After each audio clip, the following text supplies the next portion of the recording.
Joining us from Boston is Kaveh Afrasiabi. He's a political scientist and the author of several books on Iran, Islam, and the Middle East. John Sitilides is a global risk analyst with Trilogy Advisors here in Washington, D.C. And with us from New York is France 24 correspondent Emmanuel Saint-Martin. Thanks to all of you for joining us. Let me start with Emmanuel in New York. And Emmanuel, there was a news conference held earlier today with President Trump and President Macron. And during that news conference, President Macron talked about a new Iran deal. And just to be clear, he's not talking about scrapping the existing deal or withdrawing from it like President Trump wants to. He's talking about an addition to the existing deal. But in a sense, is he beginning to sound more like Donald Trump when it comes to the Iran nuclear deal? Because the initial point of his coming here was to persuade the president to stick with the current deal. Well, he has been saying that for a long time. When he met Donald Trump in New York here for the UN General Assembly, they talked about the same thing and the same subject, and he had the same, basically, he was saying the same thing, Emmanuel Macron. He was saying that that deal must stay, and we must add another one because this first deal is not perfect, and we must address questions like ballistic missiles, which is, of course, a big concern for Donald Trump. He addressed that in his speech and a press conference at the White House. So that hasn't changed for Emmanuel Macron. His idea is that he can try to convince Donald Trump that to stay in that deal, in that first deal, by promising there will be another one. Of course, it's only a promise because that's not going to happen before May 12th, that's for sure.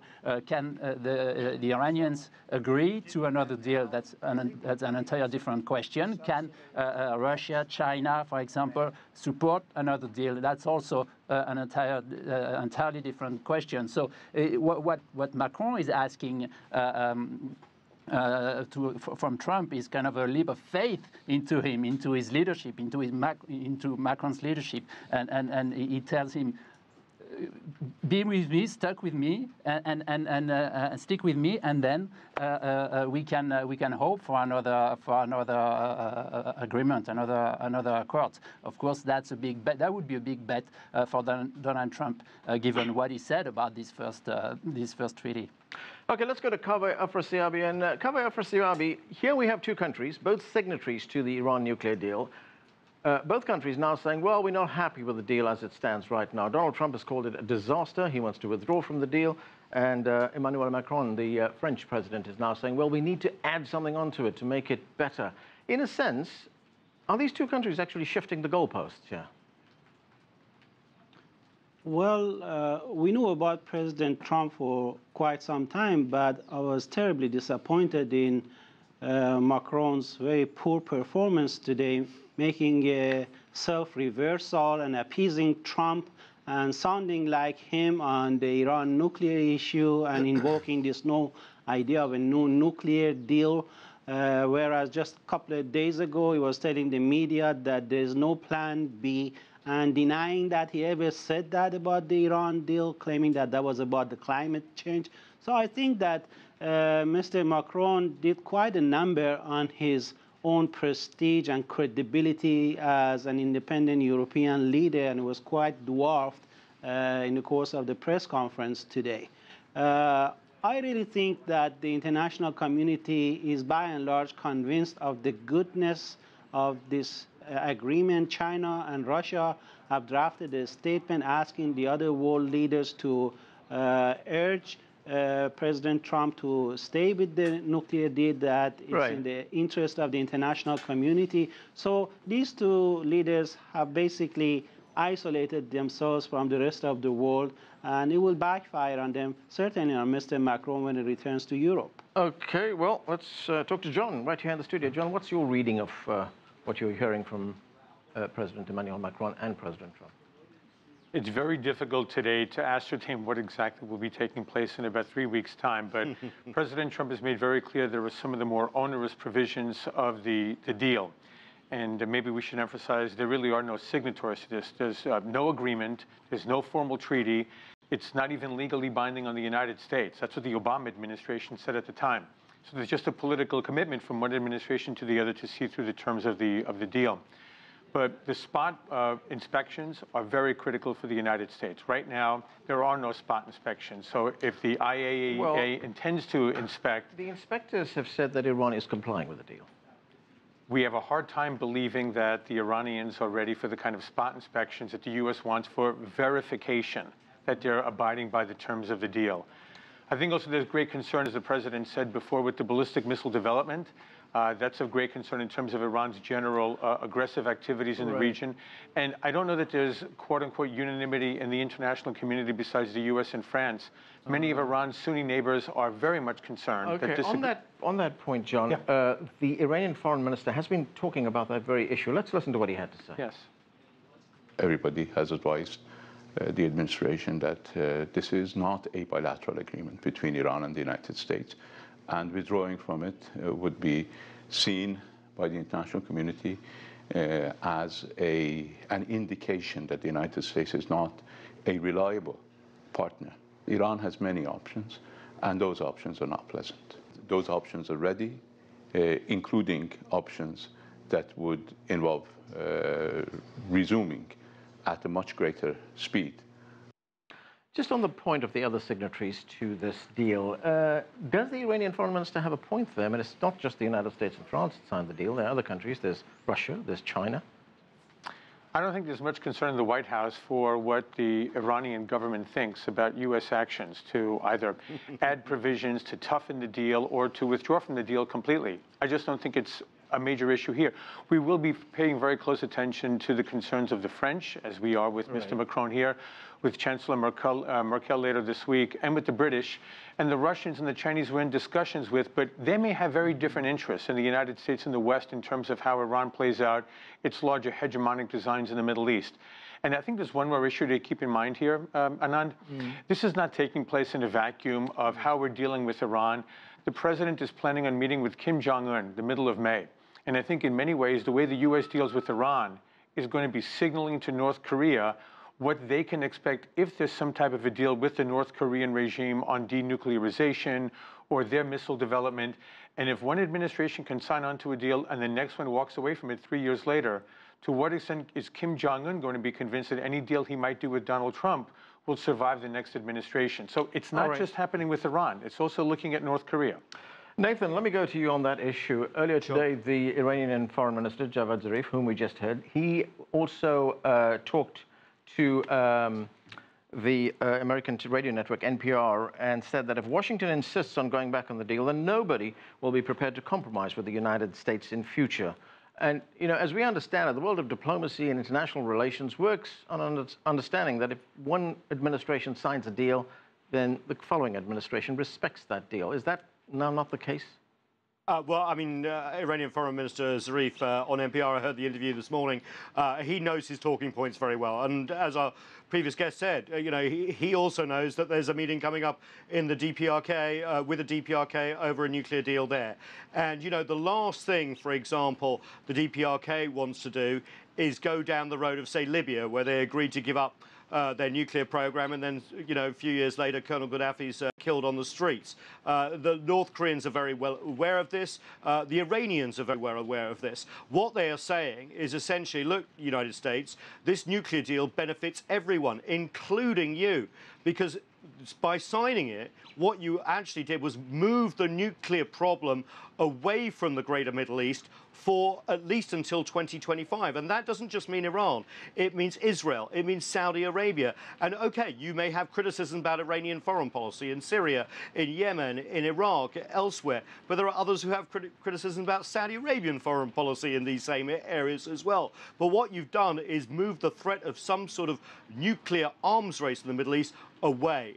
That was one of the sole reasons of the deal, and also to stop an attack by Israel or others, or including the US, on enrichment facilities. So basically Macron's message and the Europeans' message is, if you basically get rid of this deal, you could kick over or create a hornet's nest that you don't need to do now. Let's focus on the problems, other problems we can fix.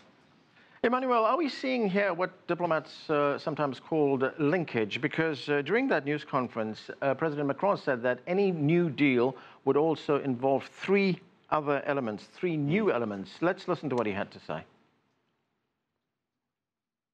for me, the key pillars of this new approach we want to adopt. And it's exactly what President Trump said.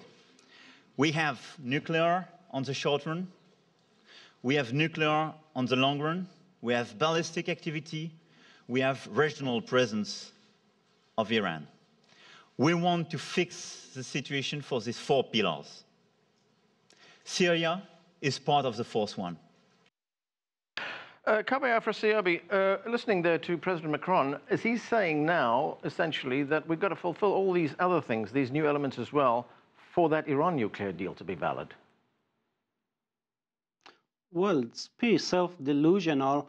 And if I may address what your guest in Washington, D.C. said, the Iran nuclear agreement, and I've discussed this at length in a couple of books, is an international agreement embodied and embraced by the United Nations.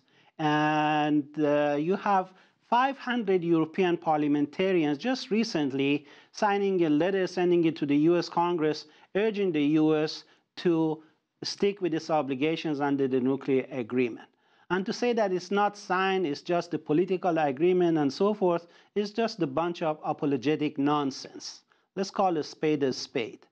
Iran has fulfilled its obligations. There are 11 IAEA reports confirming that, and there's absolutely not a shred of evidence to corroborate Trump administration's cry about Iran's non-compliance, etc.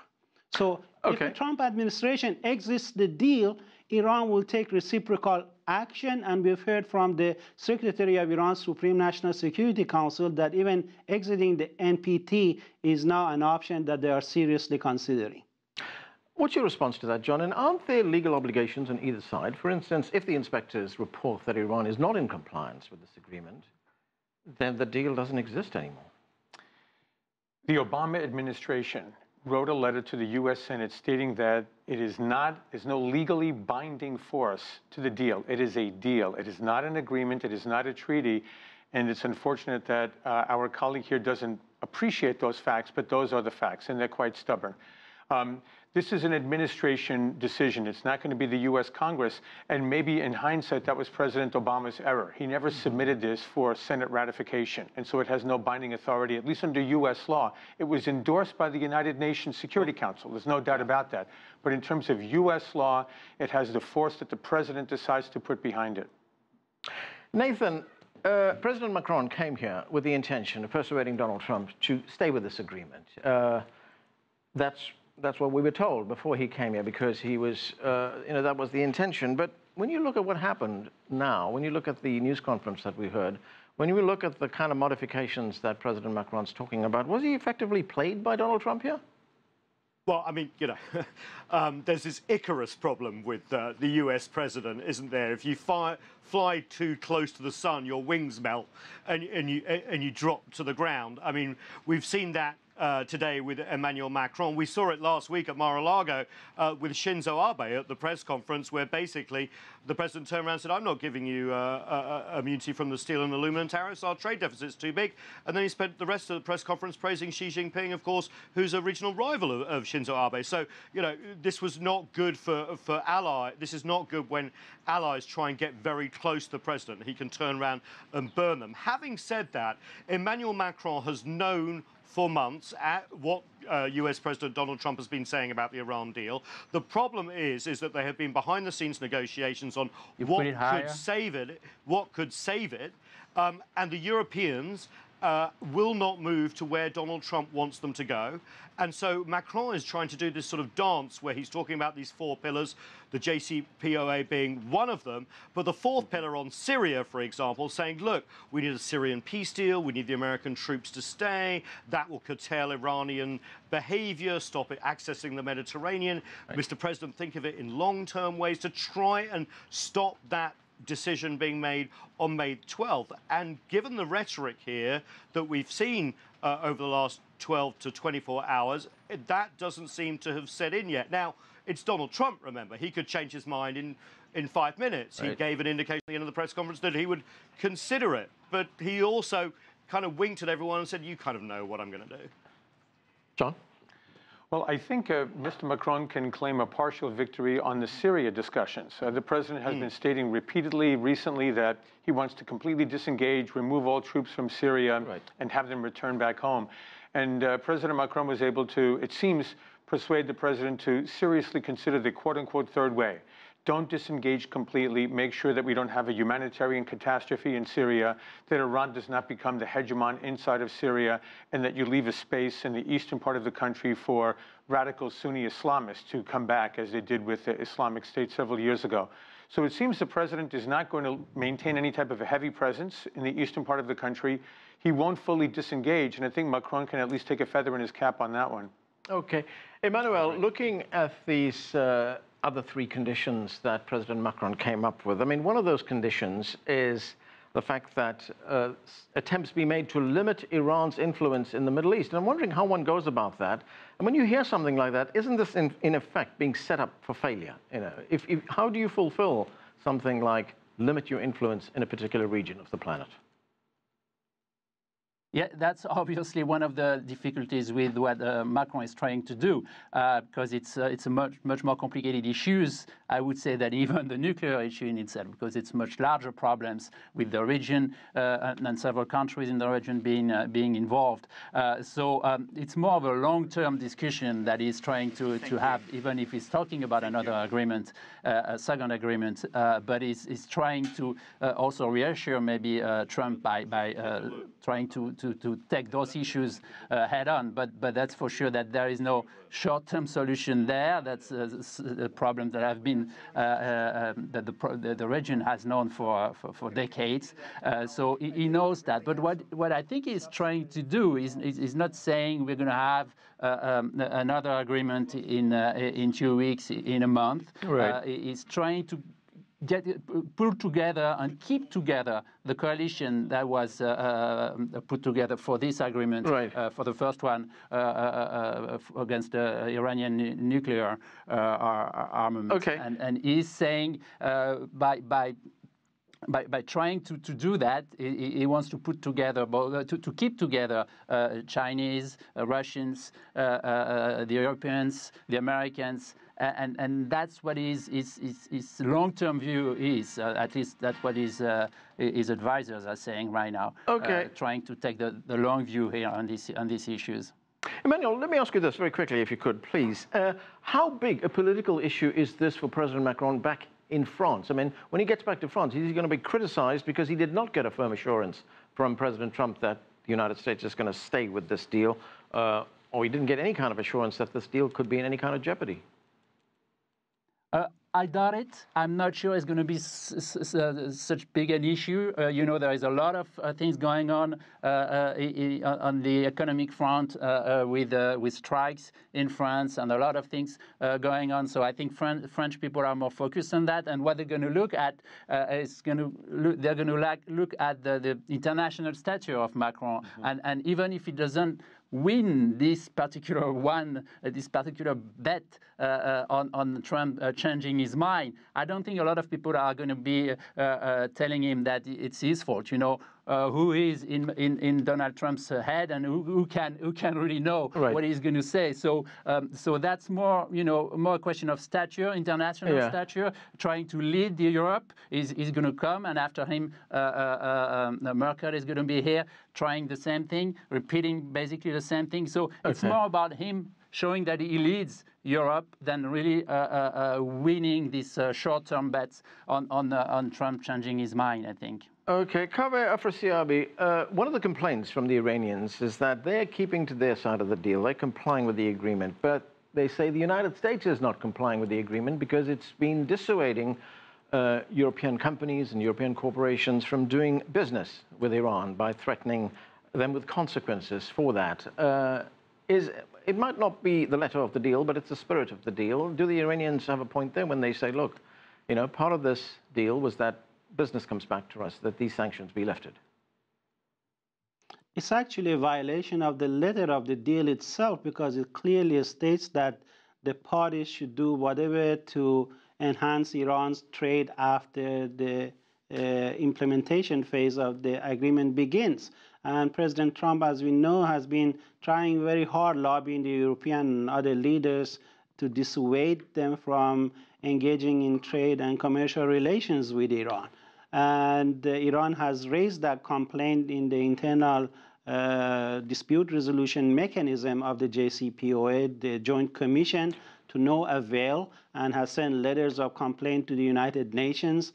And Iran, is very unhappy because the initial enthusiasm for open trade with the Europeans and so forth has pretty much dried up due to the U.S. intransigence.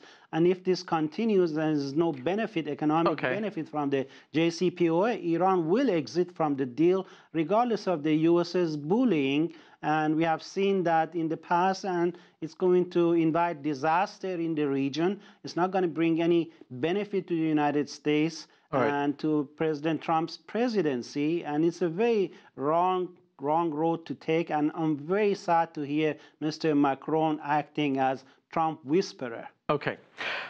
We've got about a minute left. And John, I'm going to go to you and to Nathan. So let's keep this short. What are your feelings on the future of the deal? Boy, that's a really tough one. I think that somehow the president is not going to score a 100% commitment to his campaign pledge and completely withdraw. I think there will be some additional conditions. The U.S. will find a way to have the Europeans try to negotiate with the Iranians.